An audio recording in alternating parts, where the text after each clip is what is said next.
Incredibolt, trained by Riley Mott. This Bolt Duro colt is 3 for 5 lifetime. Probable jockey, Jaime Torres. This is one that I really have been back and forth on.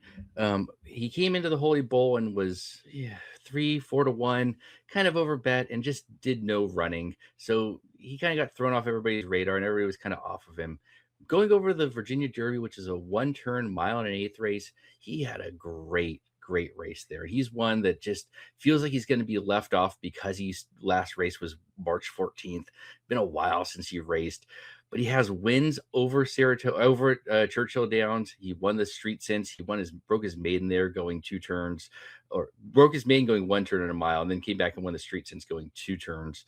Feels like he may be the good horse on the day. He may not be the best horse for the year, but he may be the horse for the day. So he's one that I definitely have a soft spot for, and I will definitely be using in some form or fashion. Well, Jaime Torres has been on board all 5 times, a very up and coming jockey. He's really making a name for himself. Just a few years ago, he was galloping horses for Saffie Joseph Jr. Then in 2024, he won the Pat Day Mile and Derby Day, and then the Preakness, both on Seize the Gray. So the jock has shown he can perform on big days. Incredibolt has 2 wins on the Churchill Downs Dirt. His maiden win at a mile and the Street Sense at a mile and a 16th. His last win was a 1 turn mile and eighth at Virginia Derby at Colonial Downs in 147.76, where he sat up the pace, found his seam along the rail, and then shot through like a rocket. Not sure what to make of his Holy Bull run, where he finished dead last and 25 lengths back. I'm going to throw that one out. Torres says he listens to instructions well, and that's what you want to hear for a race like the Derby, where you may have to slow or speed up on command.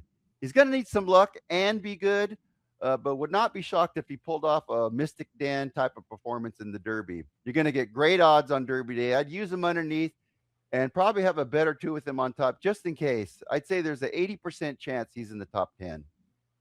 Yeah, I kind of like the way you're thinking about him. And I mean, we've talked about this a few times, and I'm going to say it over and over again when we go through these videos.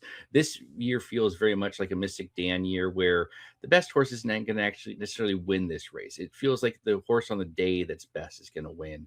And Incredibolt kind of has that set up, and it kind of feels like he has that potential to do it. We'll need to get faster. We'll need to get, slightly better. And I don't know that 2 turns is really what his best trip is going to be. But if he rides the rail, does like he did in the Virginia Derby, there's a legitimate chance that this one can score the 20 to 1 type upset. So I'll definitely be using in trifectas. I'll definitely be using exactas, and I will definitely not be losing a pick 5 or a pick 4 if Incredibolt wins the Derby. So he'll be a heavier use than I would have guessed just even a couple weeks ago. All right, that's Incredibolt.